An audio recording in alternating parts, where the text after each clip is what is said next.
Hello, this is John T. Rhapsodes Esquire, Purveyor of Awesome Old School Audio Stories, bringing you a spooky one today from 1845 called A Descent into the Maelstrom by Edgar Allan Poe. Poe walked the earth from 1809 to 1849, mostly in the northeastern United States. Hear the words of old.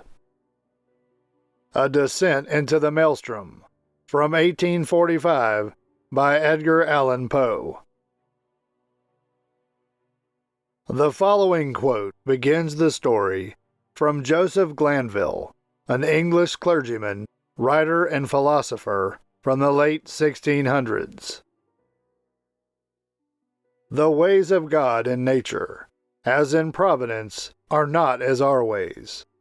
Nor are the models that we frame any way commensurate to the vastness, profundity, and unsearchableness of his works, which have a depth in them greater than the well of Democritus. End of quote. We had now reached the summit of the loftiest crag. For some minutes the old man seemed too much exhausted to speak. "Not long ago," said he at length, "and I could have guided you on this route as well as the youngest of my sons. But, about 3 years past, there happened to me an event such as never happened to mortal man, or at least such as no man ever survived to tell of, and the 6 hours of deadly terror which I then endured have broken me up, body and soul. You suppose me a very old man, but I am not. It took less than a single day to change these hairs from a jetty black to white, to weaken my limbs, and to unstring my nerves, so that I tremble at the least exertion, and am frightened at a shadow. Do you know, I can scarcely look over this little cliff without getting giddy."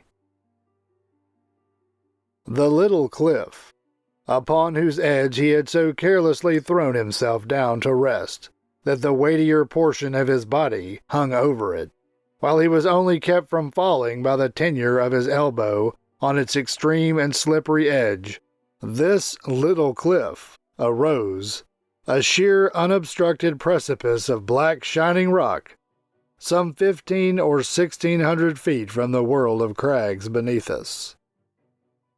Nothing would have tempted me to within half a dozen yards of its brink. In truth, so deeply was I excited by the perilous position of my companion, that I fell at full length upon the ground, clung to the shrubs around me, and dared not even glance upward at the sky, while I struggled in vain to divest myself of the idea that the very foundations of the mountain were in danger from the fury of the winds. It was long before I could reason myself into sufficient courage to sit up and look out into the distance. "You must get over these fancies," said the guide, "for I have brought you here that you might have the best possible view of the scene of that event I mentioned, and to tell you the whole story with the spot just under your eye.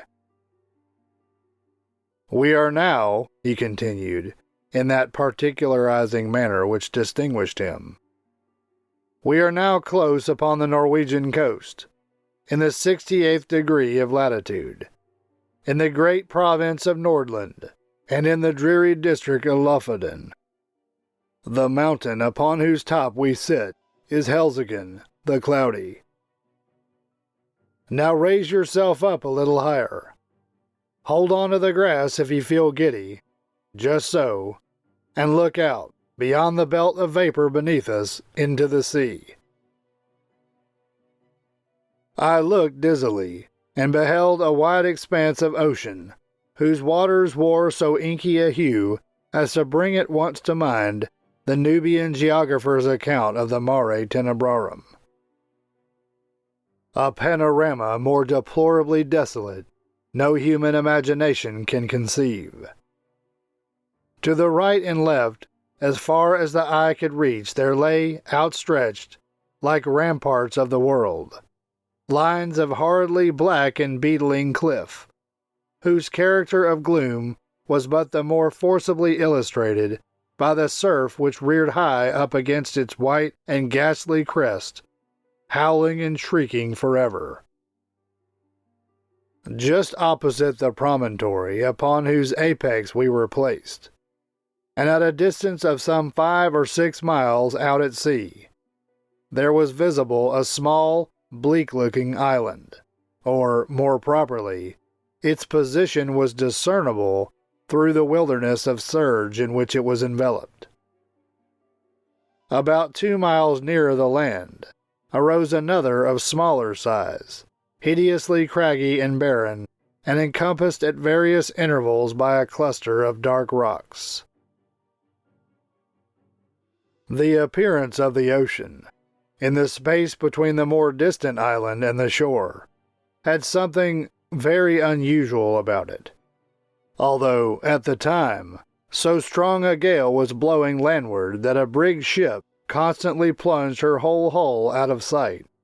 Still, there was here nothing like a regular swell, but only a short, quick, angry cross-dashing of water in every direction, as well in the teeth of the wind as otherwise. Of foam there was little except in the immediate vicinity of the rocks. "The island in the distance," resumed the old man, "is called by the Norwegians Vurrgh. The one midway is Moscow. That a mile to the northward is Ambaren. Yonder are Iselin, Hotholm, Kildhelm, Swarven, and Buckholm. Farther off, between Moscow and Vurrgh, are Otterholm, Flemmen, Sandflesen, and Stockholm. These are the true names of the places. But why it has been thought necessary to name them at all is more than either you or I can understand. Do you hear anything? Do you see any change in the water?" We had now been about 10 minutes upon the top of Helseggen, to which we had ascended from the interior of Lofoden, so that we had caught no glimpse of the sea until it had burst upon us from the summit. As the old man spoke, I became aware of a loud and gradually increasing sound, like the moaning of a vast herd of buffaloes upon an American prairie, and at the same moment I perceived that what seamen term the chopping character of the ocean beneath us was rapidly changing into a current which set to the eastward. Even while I gazed, this current acquired a monstrous velocity. Each moment added to its speed, to its headlong impetuosity. In 5 minutes the whole sea, as far as Vurrgh, was lashed into ungovernable fury, but it was between Moscow and the coast that the main uproar held its sway. Here the vast bed of the waters, seamed and scarred into 1,000 conflicting channels, burst suddenly into frenzied convulsion, heaving, boiling, hissing, gyrating in gigantic and innumerable vortices, and all whirling and plunging on to the eastward with a rapidity which water never elsewhere assumes except in precipitous descents. In a few minutes more, there came over the scene another radical alteration. The general surface grew somewhat more smooth, and the whirlpools, one by one, disappeared, while prodigious streaks of foam became apparent where none had been seen before. These streaks, at length, spreading out to a great distance, and entering into combination, took unto themselves the gyratory motion of the subsided vortices, and seemed to form the germ of another, more vast. Suddenly, very suddenly, this assumed a distinct and definite existence, in a circle of more than a mile in diameter. The edge of the whirl was represented by a broad belt of gleaming spray. But no particle of this slipped into the mouth of the terrific funnel, whose interior, as far as the eye could fathom it, was a smooth, shining, and jet-black wall of water, inclined to the horizon at an angle of some 45 degrees, speeding dizzily round and round with a swaying and sweltering motion, and sending forth to the winds an appalling voice, half shriek, half roar, such as not even the mighty cataract of Niagara ever lifts up in its agony to heaven. The mountain trembled to its very base, and the rock rocked. I threw myself upon my face, and clung to the scant herbage in an excess of nervous agitation. "This," said I at length to the old man, "this can be nothing else than the great whirlpool of the Maelstrom." "So it is sometimes termed," said the old man. "We Norwegians call it the Moskostrom, from the island of Moscow in the Midway."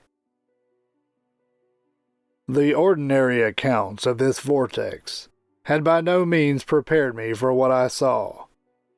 That of Jonas Ramus, which is perhaps the most circumstantial of any, cannot impart the faintest conception either of the magnificence or of the horror of the scene, or of the wild, bewildering sense of the novel which confounds the beholder.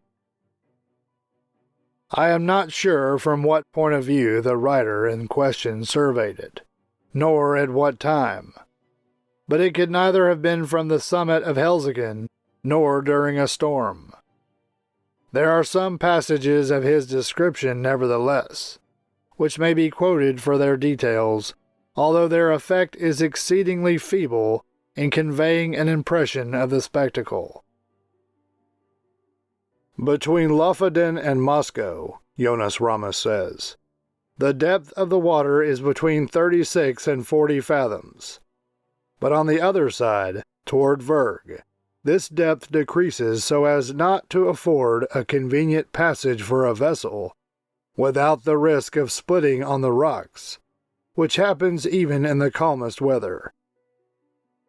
When it is flood, the stream runs up the country between Lofoden and Moscow with a boisterous rapidity, but the roar of its impetuous ebb to the sea is scarce equalled by the loudest and most dreadful cataracts, the noise being heard several leagues off, and the vortices or pits are of such an extent and depth that if a ship comes within its attraction, it is inevitably absorbed and carried down to the bottom, and there beat to pieces against the rocks, and when the water relaxes, the fragments thereof are thrown up again. But these intervals of tranquillity are only at the turn of the ebb and flood, and in calm weather, and last but a quarter of an hour, its violence gradually returning. When the stream is most boisterous, and its fury heightened by a storm, it is dangerous to come within a Norway mile of it. Boats, yachts, and ships have been carried away by not guarding against it before they were within its reach. It likewise happens frequently that whales come too near the stream, and are overpowered by its violence, and then it is impossible to describe their howlings and bellowings and their fruitless struggles to disengage themselves. A bear once, attempting to swim from Lofoden to Moscow, was caught by the stream and borne down, while he roared terribly so as to be heard on shore. Large stocks of firs and pine trees, after being absorbed by the current, rise again broken and torn to such a degree as if bristles grew upon them. This plainly shows the bottom to consist of craggy rocks, among which they are whirled to and fro. This stream is regulated by the flux and reflux of the sea, it being constantly high and low water every 6 hours. In the year 1645, early in the morning of Sexagesima Sunday, it raged with such noise and impetuosity that the very stones of the houses on the coast fell to the ground. So ends the quotation from Jonas Ramus. In regard to the depth of the water, I could not see how this could have been ascertained at all in the immediate vicinity of the vortex. The 40 fathoms must have reference only to portions of the channel close upon the shore either of Moscow or Lofoden. The depth in the center of the Maelstrom must be immeasurably greater, and no better proof of this fact is necessary than can be obtained from even the sidelong glance into the abyss of the whirl which may be had from the highest crag of Helseggen.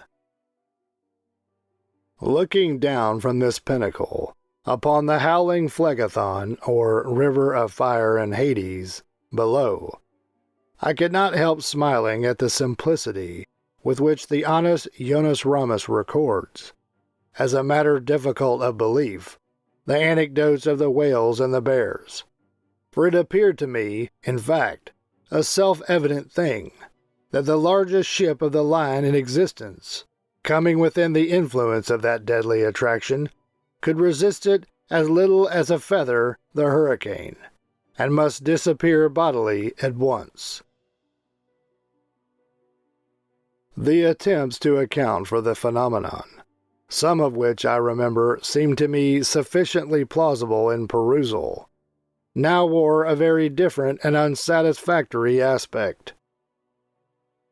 The idea generally received is that this, as well as 3 smaller vortices among the Faroe Islands, have no other cause than the collision of waves rising and falling, at flux and reflux, against a ridge of rocks and shelves, which confines the water so that it precipitates itself like a cataract, and thus, the higher the flood rises, the deeper must the fall be, and the natural result of all is a whirlpool or vortex, the prodigious suction of which is sufficiently known by lesser experiments. These are the words of the Encyclopaedia Britannica. Kircher and others imagine that in the center of the channel of the Maelstrom is an abyss penetrating the globe and issuing in some very remote part, the Gulf of Bothnia being somewhat decidedly named in one instance. This opinion, idle in itself, was the one to which, as I gazed, my imagination most readily assented, and mentioning it to the guide, I was rather surprised to hear him say that although it was the view almost universally entertained of the subject by the Norwegians, it nevertheless was not his own. As to the former notion, he confessed his inability to comprehend it, and here I agreed with him, for, however conclusive on paper, it becomes altogether unintelligible and even absurd amid the thunder of the abyss. "You have had a good look at the whirl now," said the old man, "and if you will creep around this crag so as to get in its lee, and deaden the roar of the water, I will tell you a story that will convince you I ought to know something of the Maelstrom." I placed myself as desired, and he proceeded. "Myself and my 2 brothers once owned a schooner-rigged smack of about 70 tons burthen, with which we were in the habit of fishing among the islands beyond Moscow, nearly to Vurrgh. In all violent eddies at sea there is good fishing, at proper opportunities, if one has only the courage to attempt it. But among the whole of the Lofoden coastmen, we were the only ones who made a regular business of going out to the islands, as I tell you. The usual fishing grounds are a great way lower down to the southward. There fish can be got at all hours without much risk, and therefore these places are preferred. The choice spots over here among the rocks, however, not only yield the finest variety, but in far greater abundance, so that we often got in a single day what the more timid of the craft could not scrape together in a week. In fact, we made it a matter of desperate speculation, the risk of life standing instead of labor, and courage answering for capital. We kept the smack in a cove about 5 miles higher up the coast than this, and it was our practice in fine weather to take advantage of the 15-minute slack to push across the main channel of the Maelstrom, far above the pool, and then drop down upon anchorage somewhere near Otterholm, or Sandflesen, where the eddies are not so violent as elsewhere. Here we used to remain until nearly time for slackwater again, when we weighed and made for home. We never set out upon this expedition without a steady side wind for going and coming, one that we felt sure would not fail us before our return, and we seldom made a miscalculation upon this point. Twice, during 6 years, we were forced to stay all night at anchor on account of a dead calm, which is a rare thing indeed just about here, and once we had to remain on the grounds nearly a week, starving to death, owing to a gale which blew up shortly after our arrival and made the channel too boisterous to be thought of. Upon this occasion we should have been driven out to sea in spite of everything, for the whirlpools threw us round and round so violently that, at length, we fouled our anchor and dragged it. If it had not been that we drifted into one of the innumerable cross-currents, here today and gone tomorrow, which drove us under the lee of Fleming, where, by good luck, we brought up. I could not tell you the 20th part of the difficulties we encountered on the grounds. It is a bad spot to be in, even in good weather, but we made shift always to run the gauntlet of the Maelstrom itself without accident. Although, at times, my heart has been in my mouth when we happened to be a minute or so behind or before the slack. The wind sometimes was not as strong as we thought it was at starting, and then we made rather less way than we could wish, while the current rendered the smack unmanageable. My eldest brother had a son 18 years old, and I had 2 stout boys of my own.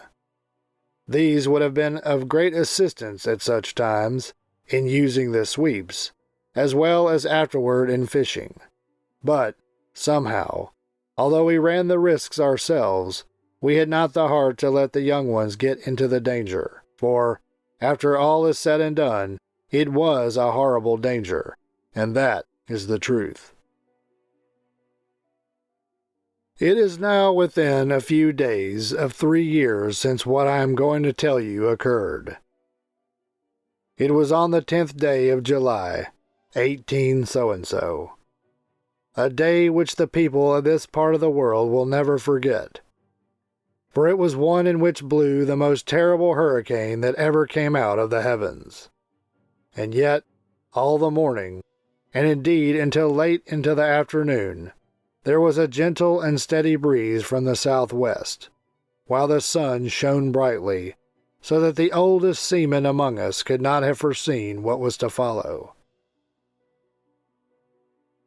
The 3 of us, my 2 brothers and myself, had crossed over to the islands about 2:00 p.m., and had soon nearly loaded the smack with fine fish, which, we all remarked, were more plenty that day than we had ever known them. It was just 7, by my watch, when we weighed and started for home, so as to make the worst of the Maelstrom at slack water, which we knew would be at 8. We set out with a fresh wind on our starboard quarter, and for some time spanked along at a great rate, never dreaming of danger, for indeed we saw not the slightest reason to apprehend it. All at once we were taken aback by a breeze from over Helseggen, This was most unusual, something that had never happened to us before, and I began to feel a little uneasy, without exactly knowing why. We put the boat on the wind, but could make no headway at all for the eddies, and I was upon the point of proposing to return to the anchorage when, looking astern, we saw the whole horizon covered with a singular copper-colored cloud that rose with the most amazing velocity. In the meantime, the breeze that had headed us off fell away, and we were dead becalmed, drifting about in every direction. This state of things, however, did not last long enough to give us time to think about it. In less than a minute, the storm was upon us. In less than two, the sky was entirely overcast, and what with this and the driving spray, it became suddenly so dark that we could not see each other in the smack. Such a hurricane as then blew, it is folly to attempt describing. The oldest seaman in Norway never experienced anything like it. We had let our sails go by the run before it cleverly took us, but, at the first puff, both our masts went by the board as if they had been sawed off, the main mast taking with it my youngest brother, who had lashed himself to it for safety. Our boat was the lightest feather of a thing that ever sat upon water. It had a complete flush deck, with only a small hatch near the bow, and this hatch it had always been our custom to batten down when about to cross the Maelstrom, by way of precaution against the chopping seas. But for this circumstance, we should have foundered at once, for we lay entirely buried for some moments. How my elder brother escaped destruction, I cannot say, for I never had an opportunity of ascertaining. For my part, as soon as I had let the foresail run, I threw myself flat on deck, with my feet against the narrow gunwale of the boat, and with my hands grasping a ring-bolt near the foot of the foremast. It was mere instinct that prompted me to do this, which was undoubtedly the very best thing I could have done, for I was too much flurried to think. For some moments we were completely deluged, as I say, and all this time I held my breath and clung to the bolt. When I could stand it no longer, I raised myself upon my knees, still keeping hold with my hands, and thus got my head clear. Presently our little boat gave herself a shake, just as a dog does in coming out of the water, and thus rid herself in some measure of the seas. I was now trying to get the better of the stupor that had come over me, and to collect my senses so as to see what was to be done, when I felt somebody grasp my arm. It was my elder brother, and my heart leaped for joy, for I had made sure that he was overboard. But the next moment all this joy was turned into horror, for he put his mouth close to my ear and screamed out the word, "Maelstrom!" No one will ever know what my feelings were at that moment. I shook from head to foot as if I had had the most violent fit of the ague, or high fever. I knew what he meant by that one word well enough. I knew what he wished to make me understand.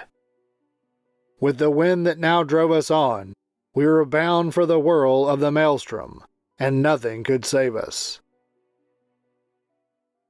You perceive that in crossing the Maelstrom channel, we always went a long way up above the whirl, even in the calmest weather, and then had to wait and watch carefully for the slack. But now we were driving right upon the pool itself, and in such a hurricane as this. To be sure, I thought, we shall get there just about the slack. There is some little hope in that. But in the next moment I cursed myself for being so great a fool as to dream of hope at all. I knew very well that we were doomed, had we been 10 times a 90-gun ship. By this time, the first fury of the tempest had spent itself, or perhaps we did not feel it so much, as we scudded before it.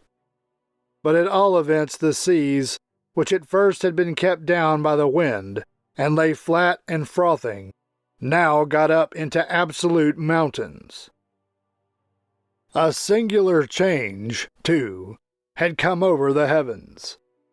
Around in every direction it was still as black as pitch, but nearly overhead there burst out, all at once, a circular rift of clear sky, as clear as I ever saw, and of a deep bright blue, and through it there blazed forth the full moon with a luster that I never before knew her to wear.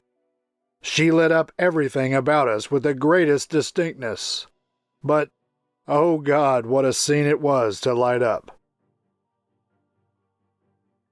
I now made 1 or 2 attempts to speak to my brother, but, in some manner which I could not understand, the din had so increased that I could not make him hear a single word, although I screamed at the top of my voice in his ear. Presently he shook his head, looking as pale as death, and held up one of his fingers as if to say, "Listen." At first I could not make out what he meant, but soon a hideous thought flashed upon me. I dragged my watch from its fob. It was not going. I glanced at his face by the moonlight, and then burst into tears as I flung it far away into the ocean.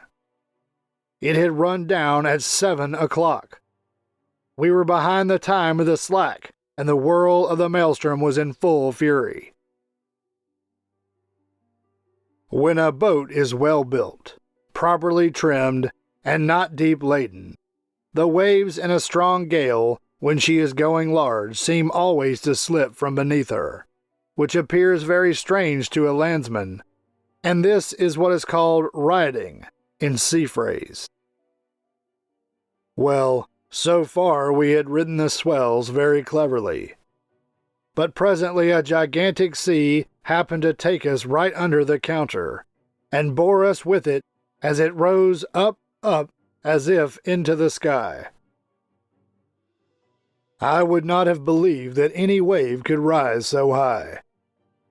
And then down we came with a sweep, a slide, and a plunge that made me feel sick and dizzy, as if I was falling from some lofty mountain-top in a dream.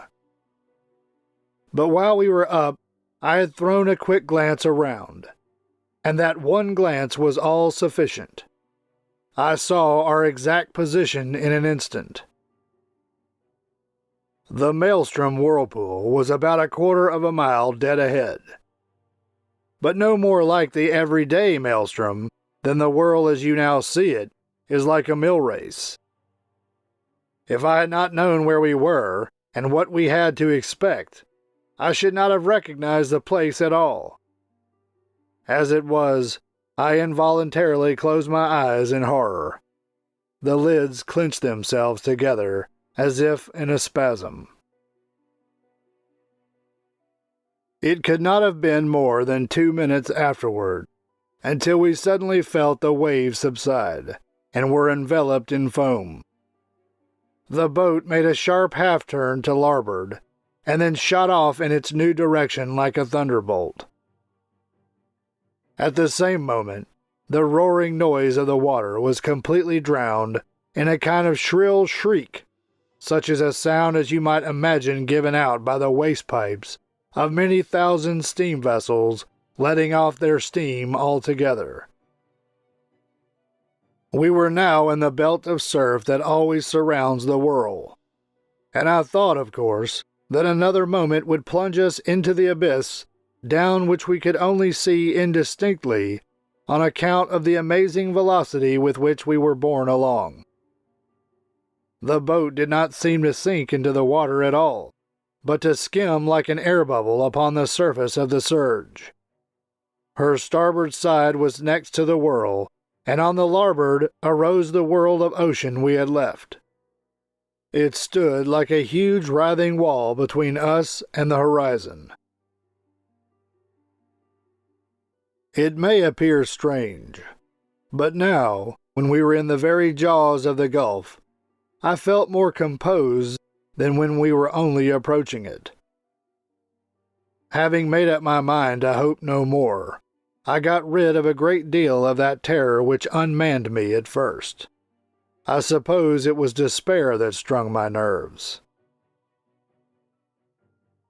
It may look like boasting, but what I tell you is truth. I began to reflect how magnificent a thing it was to die in such a manner, and how foolish it was in me to think of so paltry a consideration as my own individual life in view of so wonderful a manifestation of God's power. I do believe that I blushed with shame when this idea crossed my mind.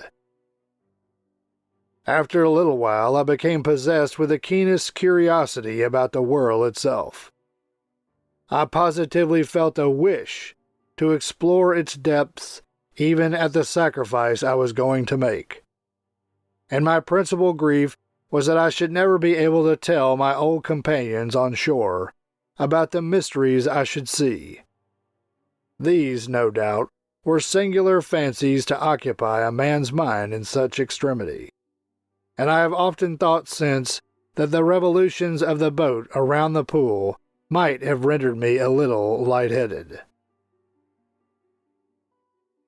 There was another circumstance which tended to restore my self-possession, and this was the cessation of the wind, which could not reach us in our present situation, for, as you saw yourself, the belt of surf is considerably lower than the general bed of the ocean, and this latter now towered above us, a high, black, mountainous ridge. If you have never been at sea in a heavy gale, you can form no idea of the confusion of mind occasioned by the wind and spray together. They blind, deafen, and strangle you, and take away all power of action or reflection. But we were now, in a great measure, rid of these annoyances, just as death-condemned felons in prison are allowed petty indulgences forbidden them while their doom is yet uncertain. How often we made the circuit of the belt, it is impossible to say. We careered round and round for perhaps an hour, flying rather than floating, getting gradually more and more into the middle of the surge, and then nearer and nearer to its horrible inner edge. All this time I had never let go of the ring-bolt. My brother was at the stern, holding on to a small empty water cask which had been securely lashed under the coop of the counter, and was the only thing on deck that had not been swept overboard when the gale first took us. As we approached the brink of the pit, my brother let go his hold upon the cask, and made for the ring-bolt, from which, in the agony of his terror, he endeavored to force my hands, as it was not large enough to afford us both a secure grasp. I never felt deeper grief than when I saw him attempt this act, although I knew he was a madman when he did it, a raving maniac through sheer fright. I did not care, however, to contest the point with him. I knew it would make no difference whether either of us held on at all, so I let him have the ring-bolt and went astern to the cask. This there was no great difficulty in doing, for the smack flew round steadily enough and upon an even keel, with the immense sweeps and swelters of the whirl. Scarcely had I secured myself in my new position when we gave a wild lurch to starboard and rushed headlong into the abyss. I muttered a hurried prayer to God, and thought all was over. As I felt the sickening sweep of the descent, I had instinctively tightened my hold upon the barrel and closed my eyes. For some seconds I dared not open them, while I expected instant destruction and wondered that I was not already in my death struggles with the water. but moment after moment elapsed. I still lived. The sense of falling had ceased, and the motion of the vessel seemed much as it had been before, while in the belt of foam, with the exception that she now lay more along. I took courage and looked once again upon the scene. Never shall I forget the sensations of awe, horror, and admiration with which I gazed about me. The boat appeared to be hanging, as if by magic, midway down upon the interior surface of a funnel, vast in circumference, prodigious in depth, and whose perfectly smooth sides might have been mistaken for ebony, but for the bewildering rapidity with which they spun around, and for the gleaming and ghastly radiance they shot forth, as the rays of the full moon, from that circular rift amid the clouds which I have already described, streamed in a flood of golden glory along the black walls, and far away down into the inmost recesses of the abyss.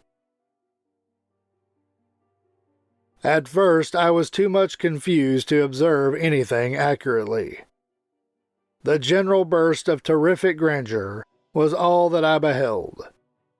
When I recovered myself a little, however, my gaze fell instinctively downward. In this direction I was able to obtain an unobstructed view, from the manner in which the smack hung on the inclined surface of the pool. She was quite upon an even keel. That is to say, her deck lay in a plane parallel with that of the water, but this latter sloped at an angle of more than 45 degrees, so that we seemed to be lying upon our beam ends. I could not help observing, nevertheless, that I had scarcely more difficulty in maintaining my hold and footing in this situation than if we had been upon a dead level, and this, I suppose, was owing to the speed at which we revolved. The rays of the moon seemed to search the very bottom of the profound gulf, but still I could make out nothing distinctly on account of a thick mist in which everything there was enveloped, and over which there hung a magnificent rainbow, like that narrow and tottering bridge which Muslims say is the only pathway between time and eternity. This mist, or spray, was no doubt occasioned by the clashing of the great walls of the funnel, as they all met together at the bottom. But the yell that went up to the heavens from out of that mist I dare not attempt to describe. Our first slide into the abyss itself, from the belt of foam above, had carried us a great distance down the slope, but our farther descent was by no means proportionate. Round and round we swept, not with any uniform movement, but in dizzying swings and jerks that sent us sometimes only a few hundred yards, sometimes nearly the complete circuit of the whirl. Our progress downward at each revolution was slow, but very perceptible. Looking about me upon the wide waste of liquid ebony on which we were thus borne, I perceived that our boat was not the only object in the embrace of the whirl. Both above and below us were visible fragments of vessels, large masses of building timber and trunks of trees, with many smaller articles, such as pieces of house furniture, broken boxes, barrels, and staves. I have already described the unnatural curiosity which had taken the place of my original terrors. It appeared to grow upon me as I drew nearer and nearer to my dreadful doom. I now began to watch, with a strange interest, the numerous things that floated in our company.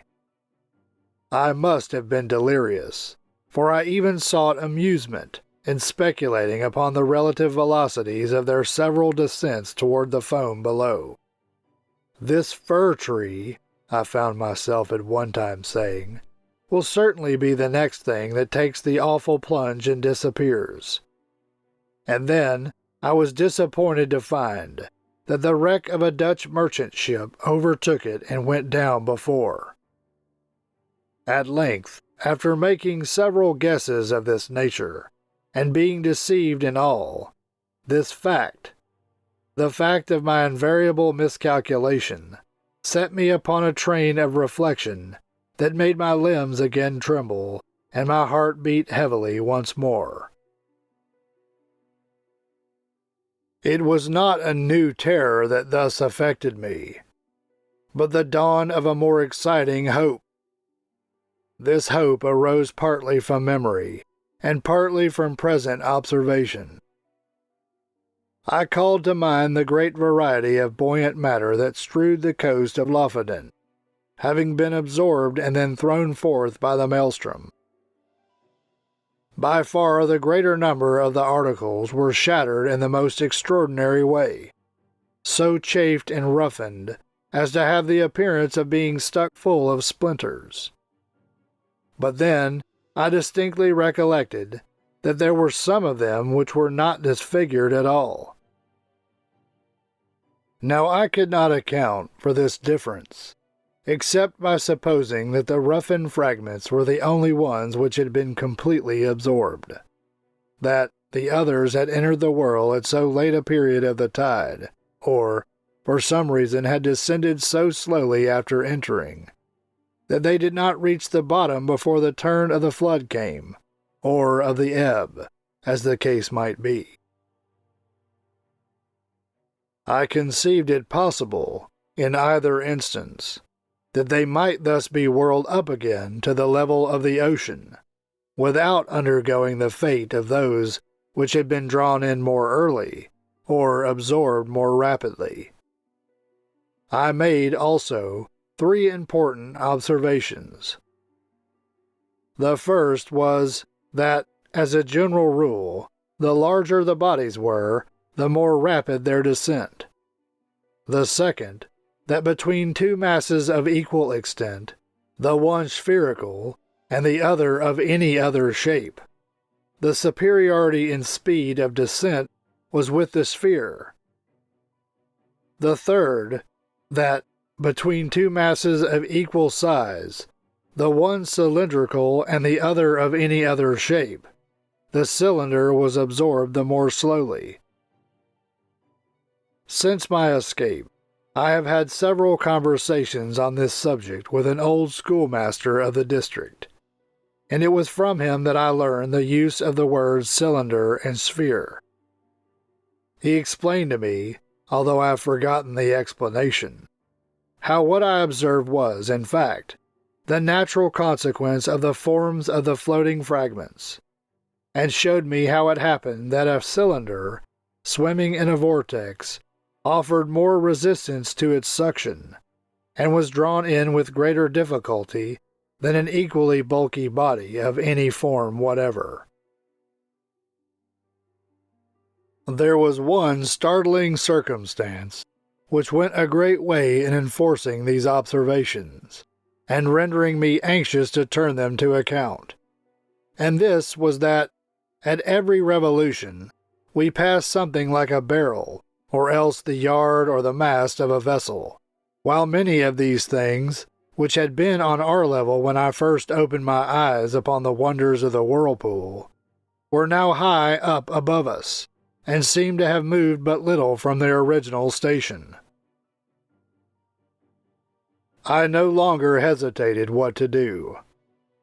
I resolved to lash myself securely to the water cask upon which I now held, to cut it loose from the counter, and to throw myself with it into the water. I attracted my brother's attention by signs, pointed to the floating barrels that came near us, and did everything in my power to make him understand what I was about to do. I thought at length that he comprehended my design, but, whether this was the case or not, he shook his head despairingly and refused to move from his station by the ring-bolt. It was impossible to reach him. The emergency admitted of no delay, and so, with a bitter struggle, I resigned him to his fate, fastened myself to the cask by means of the lashings which secured it to the counter, and precipitated myself with it into the sea, without another moment's hesitation. The result was precisely what I had hoped it might be, as it is myself who now tells you this tale, as you see that I did escape, and as you are already in possession of the mode in which this escape was effected, and must therefore anticipate all that I have farther to say, I will bring my story quickly to conclusion. It might have been an hour, or thereabout, after my quitting the smack, when, having descended to a vast distance beneath me, it made 3 or 4 wild gyrations in rapid succession, and, bearing my loved brother with it, plunged headlong, at once and forever, into the chaos of foam below. The barrel to which I was attached sunk very little farther than half the distance between the bottom of the gulf and the spot at which I leaped overboard, before a great change took place in the character of the whirlpool. The slope of the sides of the vast funnel became momently less and less steep. The gyrations of the whirl grew, gradually less and less violent. By degrees, the froth and the rainbow disappeared, and the bottom of the gulf seemed slowly to uprise.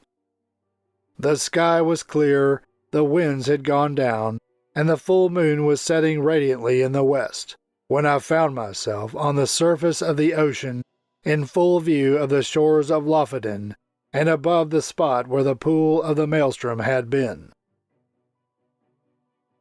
It was the hour of the slack, but the sea still heaved in mountainous waves from the effects of the hurricane. I was borne violently into the channel of the Maelstrom, and in a few minutes was hurried down the coast into the grounds of the fishermen. A boat picked me up, exhausted from fatigue, and, now that the danger was removed, speechless from the memory of its horror.